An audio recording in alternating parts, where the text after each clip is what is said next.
Alright, sorry about that, everyone.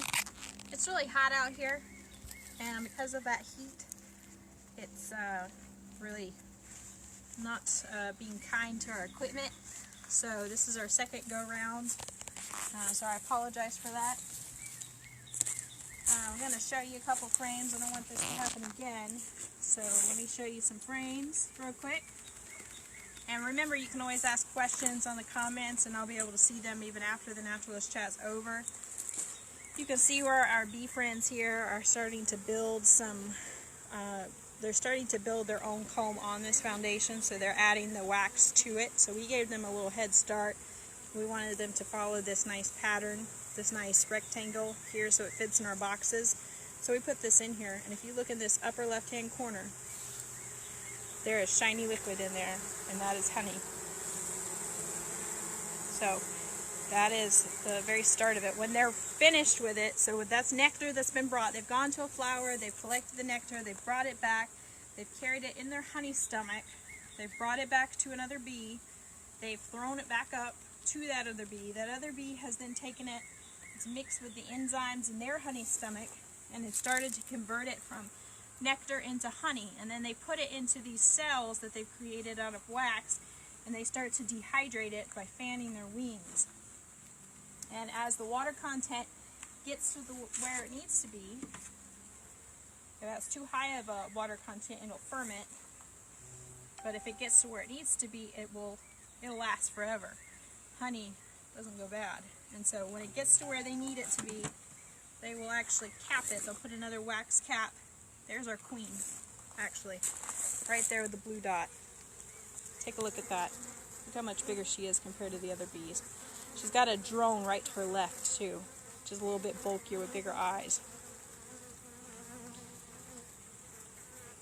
And this comb that we're looking at here, she's been laying eggs on.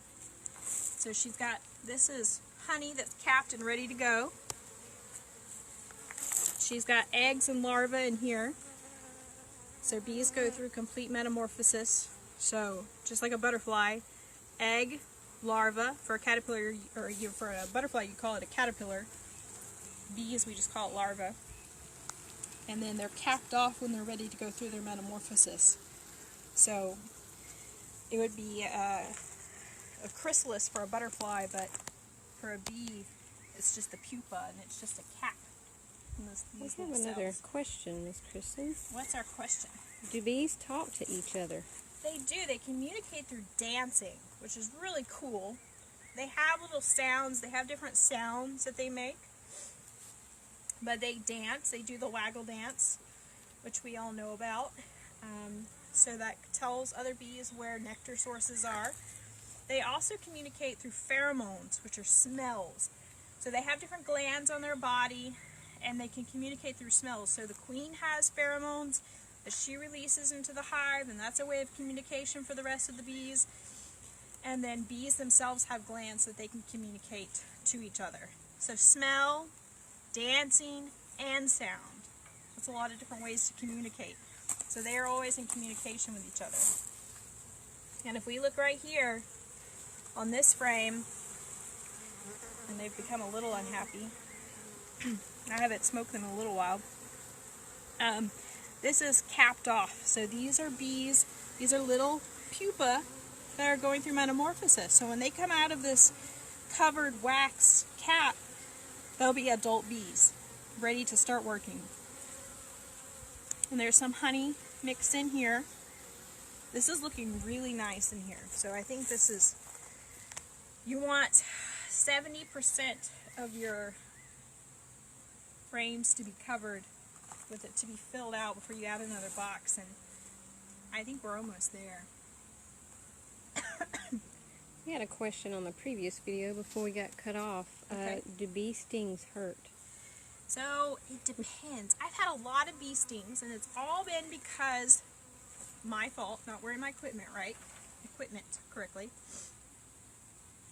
I've had some not hurt. I have some that really hurt. Depends on if I can get the stinger out, and the venom gland that comes with it, it continues to, you know, work away. If I can get that out faster, the less it hurts. If the stinger didn't get lodged into me, the less it hurts. Honeybees have a barbed stinger, so when it hooks into you, the bee stings, it pulls out of the bee, so the bee dies when it stings you. Wasps, their stingers are straight, so they can keep stinging away. Bees can't. Miss Marla said yes, they do hurt when they sting. Miss Marla's been stung before.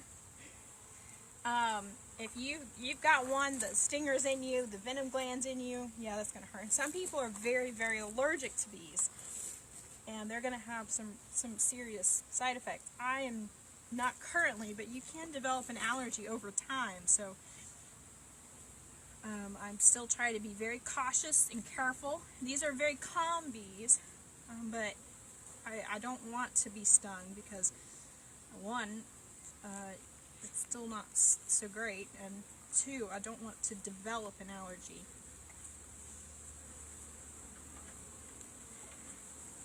Yeah, these bees are looking really nice. There's one with pollen pants on, if we look at it. So it's brought pollen back. It's got pollen on its back legs.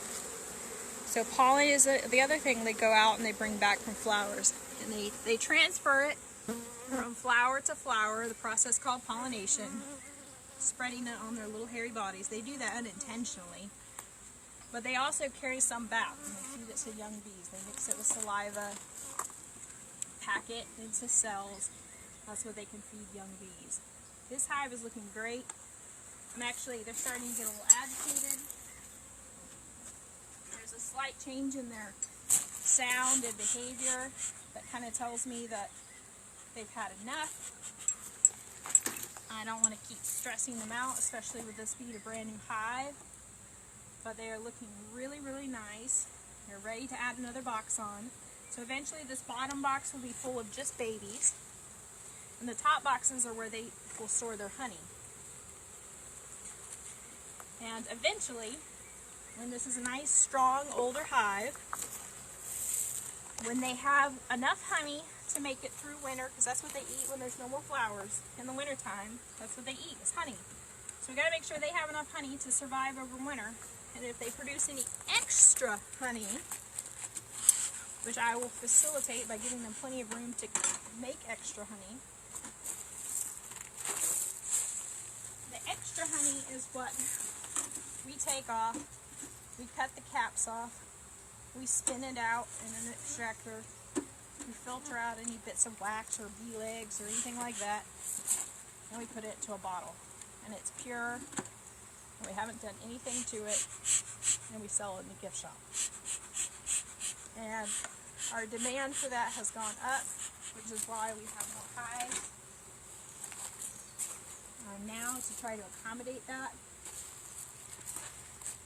Beekeeping has also become more difficult in recent years due to the number of pests and diseases and things like that are around. So it has been very difficult in the past number of years to have nice healthy hives. We work really hard to make sure that our hives do stay healthy, and this is just the start for this particular hive. Making sure they have a really nice start and watching them carefully. Beekeeping requires a lot of work. It's not something that is to be taken lightly if you want to get into it. It's not the easiest job. This suit is heavy and hot, and a lot of the work needs to be done in the summertime. These boxes can get heavy, but if it's something that you're really, really interested in doing, there's a lot of great resources out there to help you get started if that's something that you've decided you really want to do. And you can contact me by leaving a message on the Facebook Live, and I can give you some more information about that. Making sure they're not going up my seat. Alright, so that's our beehive. This is one of 4. and we have to check them all out, make sure, see how they're doing. We'll need to be putting extra boxes and extra frames on them. And if you have questions about the bees, about anything you've seen, please leave it in the comments. As soon as I get this bee suit off and have some water, I'm going to be checking those and answering any questions that you may have. I hope you enjoyed this. Have a great weekend.